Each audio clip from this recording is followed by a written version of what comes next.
Sit back and throw one back with your pinky in the air and a middle finger to the world, and join me, the eclectic gentleman Stephen Watts, as we look back on this day in pro wrestling history. But before we do, put that drink down, like, share, and subscribe, and without further ado, let's get our wrestling history on.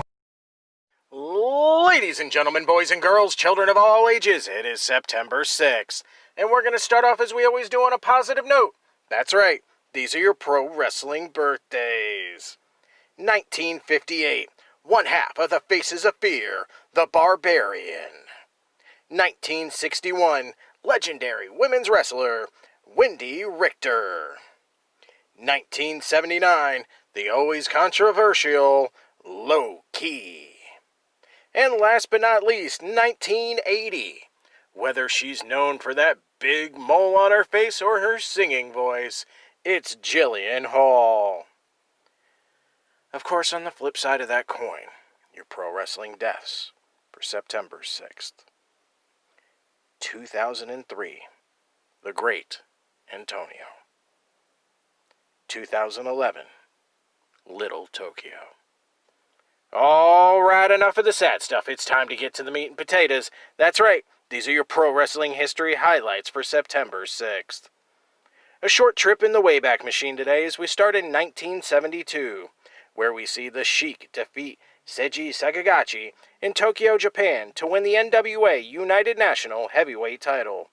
That belt is now part of the All Japan Triple Crown. Grabbing my boombox and going to the 80s, 1981.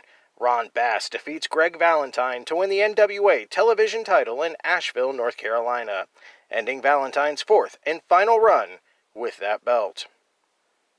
Grabbing my flannel and going to the decade of grunge, 1993. The Moondogs, Spike and Cujo, defeat the Dogcatchers for the USWA Tag Team titles in Memphis, Tennessee, starting their second reign. Moving to 1996. During a Friday night edition of Raw, due to the U.S. Open tennis, Jim Ross shocks and confuses fans by saying that Razor Ramon and Diesel were in talks to return to the WWF. Kevin Nash and Scott Hall, working for WCW, deny Ross's claim.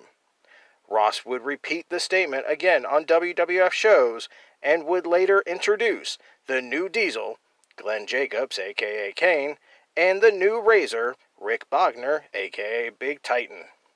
Since WWF did own the names of the characters of Diesel and Razor, they were within their rights to have new wrestlers portray those roles. However, the idea was not accepted by the fans. And last but not least, 1997. Steve Dunn defeats Doomsday, a.k.a. Kane, Glenn Jacobs, for the USWA Southern Heavyweight title in Memphis, Tennessee. He would be the last man to hold that title as the company would close down 2 months later. Those were your super short, but super sweet, pro wrestling history highlights for September 6th. I'm the eclectic gentleman Stephen Watts, and I promise I won't step over any more words.